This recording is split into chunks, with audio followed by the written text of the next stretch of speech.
February is an exciting month for all of us who love to feed the birds.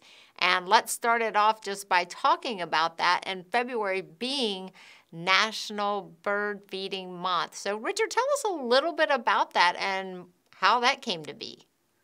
Well, it's a lot of people like birds, and we went through the late 1800s and early 1900s decimating bird populations, and then everybody got wise that that's not a good thing to do. And slowly but surely, restrictions started coming in. There was a national treaty between us and South America and for migratory birds, so we don't kill them all for hat plumage and and sport.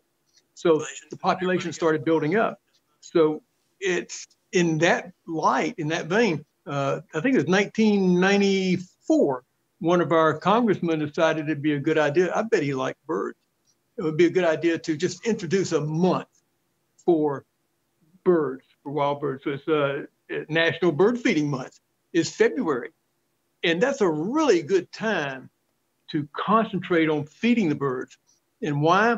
Because it's, as I like to say, it's just when they need it the most.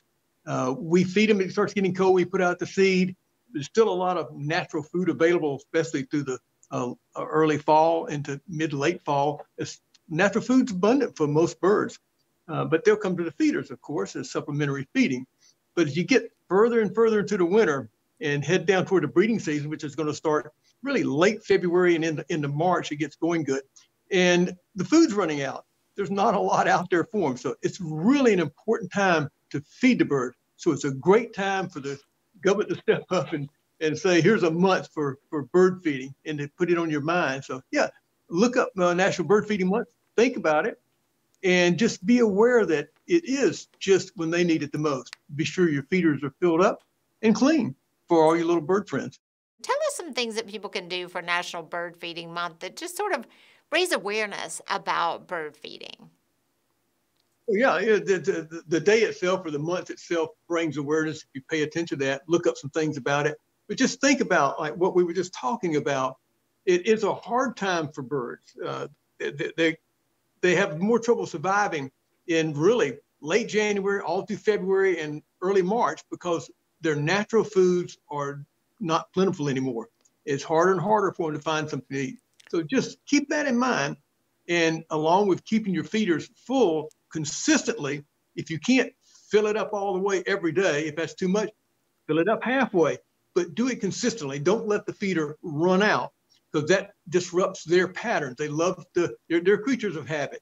They love to know where a food source is that's available, and they can count on it.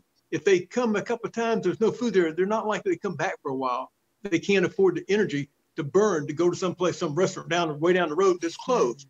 So if you put a little food out each day, or just keep your feeders full, the birds are going to be happier. You'll see a lot more birds, and it'll work out well for them.